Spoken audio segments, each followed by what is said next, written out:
और एक बड़ी खबर आपको बता दें, आईपैक और ईडी मामले में सुप्रीम कोर्ट की तरफ से फैसला दिया गया और ममता सरकार को एक झटका कहा जा सकता है क्योंकि नोटिस जारी किया गया है। यह बड़ी खबर इस वक्त की आपको बता रहे हैं। आईपैक छापेमारी मामले में ममता सरकार को नोटिस सुप्रीम कोर्ट की तरफ से जारी किया गया है।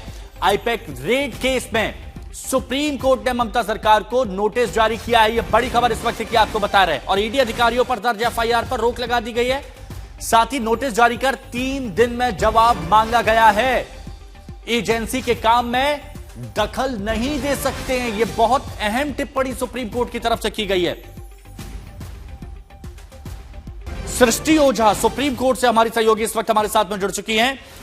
सृष्टि, सुप्रीम कोर्ट की तरफ से सख्त टिप्पणी की गई है, नोटिस जारी किया गया है, 3 दिन में जवाब मांगा गया है, और क्या? जी बिल्कुल, काफी बड़ी टिप्पणी और काफी बड़ा ऑर्डर आज सुप्रीम कोर्ट की तरफ से आया है। सुप्रीम कोर्ट, सबसे बड़ी बात तो यह है कि सुप्रीम कोर्ट ने इस मामले में आगे सुनवाई करने के लिए सुप्रीम कोर्ट ने हाँ की है।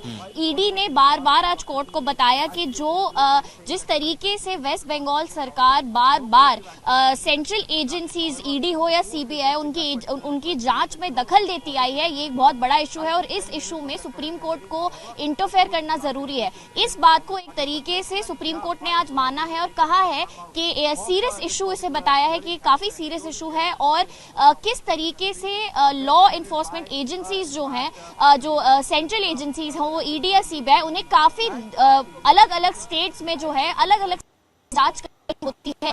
इस मामले में किस तरीके से कई बार स्टेट की लॉ इन्फोर्समेंट एजेंसी, स्टेट की चीफ मिनिस्टर या फिर स्टेट की जो पुलिस है, वो इस तरीके से उनकी जांच में इंटरफेयर करती है कि जो लोग एक्चुअली गुनाहगार हैं, जो कल्प्रिट्स हैं, वो उसमें छूट के चले जाते हैं। कोर्ट का कहना है कि इस मामले में सुप्रीम कोर्ट को इंटरफेयर करना जरूरी है। सुप्रीम कोर्ट को एग्जामिन करना पड़ेगा कि ऐसे मामलों में क्या किया जाए, क्योंकि अगर हम चाहते हैं कि देश की न्याय व्यवस्था बनी रहे, देश में रूल ऑफ लॉ बना रहे, उसके लिए ये बहुत जरूरी है कि जो सेंट्रल एजेंसीज है वो अपना काम ठीक से कर पाए।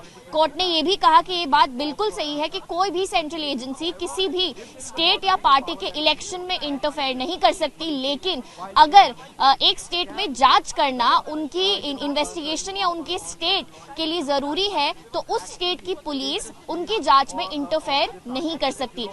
ये जो पूरा इशू है, इसे एग्जामिन करने के लिए सुप्रीम कोर्ट ने हामी भरी है। डिटेल में इस बारे में सुप्रीम कोर्ट में आगे सुनवाई होगी, लेकिन अभी के लिए ममता सरकार, वेस्ट बंगाल गवर्नमेंट, ममता बनर्जी को कुछ दिनों का टाइम दिया गया है एक रिप्लाई फाइल करने का ईडी की इस पिटिशन और ईडी के आरोपों को लेकर।